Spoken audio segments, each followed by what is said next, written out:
بسم اللہ الرحمن الرحیم۔ السلام علیکم ناظرین، تمام ناظرین کو راہ دین چینل میں دل کی گہرائی سے خوش آمدید۔ مسجد قباء کی تعمیر۔ یہاں آپ صلی اللہ علیہ وسلم کا پہلا کام مسجد تعمیر کرنا تھا۔ کلثوم کی ایک ابتدا زمین تھی جہاں کھجوریں سکائی جاتی تھی۔ یہی دست مبارک سے مسجد کی بنیاد ڈالی گئی۔ یہ وہ مسجد ہے جس کی شان میں قرآن مجید میں ہے، وہ مسجد جس کی بنیاد پہلے ہی دن پرہیزگاری پر رکھی گئی ہے، وہ اس بات کی زیادہ مستحق ہے کہ تم اس میں کھڑے ہو۔ اس میں ایسے لوگ ہیں جن کو صفائی بہت پسند ہے اور خدا صاف رہنے والوں کو دوست رکھتا ہے۔ سورہ توبہ 108۔ مسجد کی تعمیر مزدوروں کے ساتھ آپ صلی اللہ علیہ وسلم خود بھی کام کرتے تھے۔ بھاری بھاری پتھروں کو اٹھاتے وقت جسم مبارک خم ہو جاتا تھا۔ عقیدہ مند آتے اور عرض کرتے کہ ہمارے ماں باپ آپ صلی اللہ علیہ وسلم پر فدا، آپ چھوڑ دے، ہم اٹھا لیں گے۔ آپ صلی اللہ علیہ وسلم ان کی درخواست قبول فرماتے، لیکن پھر اسی وزن کا دوسرا پتھر اٹھا لیتے۔ حضرت عبداللہ رضی اللہ عنہ بن رواح شاعر تھے، وہ بھی مزدوروں کے ساتھ شریک تھے، اور جس طرح مزدور کام کرتے وقت تھکن مٹانے کے لیے گانے گاتے ہیں، وہ اشعار پڑھتے جاتے تھے۔ وہ کامیاب ہے جو مسجد درست کرتا ہے اور اٹھتے بیٹھتے قرآن پڑھتا ہے اور رات کو جاگتا رہتا ہے۔ حضرت صلی اللہ علیہ وسلم بھی ہر قافیہ کے ساتھ آواز ملاتے جاتے تھے۔ مدینہ کا پہلا جمعہ 12 ربیع الاول 1 ہجری کو جمعہ کا دن تھا۔ نبی صلی اللہ علیہ وسلم قباء سے سوار ہو کر بنی سالم کے گھروں تک پہنچے کہ جمعہ کا وقت ہو گیا ہے، یہ 100 آدمیوں کے ساتھ جمعہ پڑھائے۔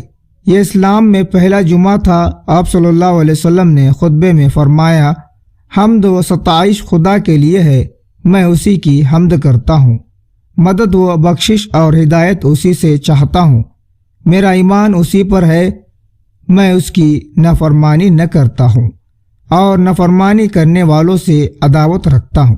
میری شہادت یہ ہے کہ خدا کے سوا عبادت کے لائق کوئی بھی نہیں، وہ یکتا ہے، اس کا کوئی شریک نہیں۔ محمد صلی اللہ علیہ وسلم اس کا بندہ اور رسول ہے۔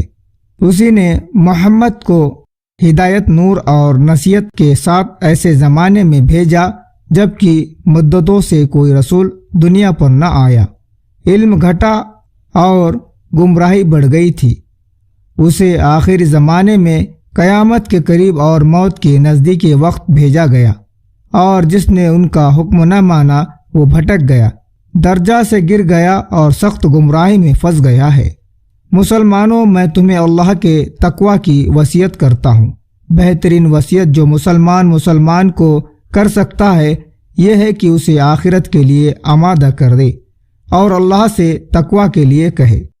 لوگوں، جن باتوں سے خدا نے تمہیں پرہیز کرنے کو کہا ہے ان سے بچتے رہو، اس سے بڑھ کر نہ کوئی نصیحت ہے اور نہ اس سے بڑھ کر کوئی ذکر ہے۔ یاد رکھو کہ امور آخرت کے بارے میں اس شخص کے لیے جو خدا سے ڈر کر کام کر رہا ہے تقوی بہترین مددگار ثابت ہوگا، اور سب کوئی شخص اپنے اور خدا کے درمیان کا معاملہ باطن و ظاہر سے درست کر لے گا۔ ایسا کرنے میں اس کی نیت خالص ہوئی تو ایسا کرنا اس کے لیے دنیا کے ذکر اور موت کے بعد جب انسان کو اعمال کی ضرورت و قدر معلوم ہوگی ذخیرہ بن جائے گا۔ لیکن اگر کوئی ایسا نہیں کرتا تو اس کا ذکر اس آیات میں ہے کہ انسان پسند کرے گا کہ اس کے اعمال اس سے دور ہی رہے۔ خدا تم کو اپنی ذات سے ڈراتا ہے، اور خدا تو اپنے بندوں پر نہایت مہربان ہے۔ اور جس شخص نے خدا کے حکم کو سچ جانا اور اس کے وعدوں کو پورا کیا تو اس کی بابت ارشاد الہی موجود ہے، ہمارے یہاں بات نہیں بدلتی اور ہم اپنے ناچیز بندوں پر ظلم نہیں کرتے۔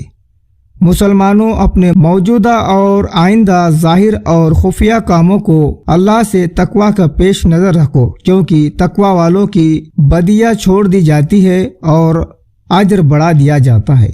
تقوی والے وہ ہے جو بہت بڑی مراد کو پہنچ جائیں گے۔ یہ تقوی ہی ہے جو اللہ کی بیزاری، عذاب اور غصے کو دور کرتا ہے۔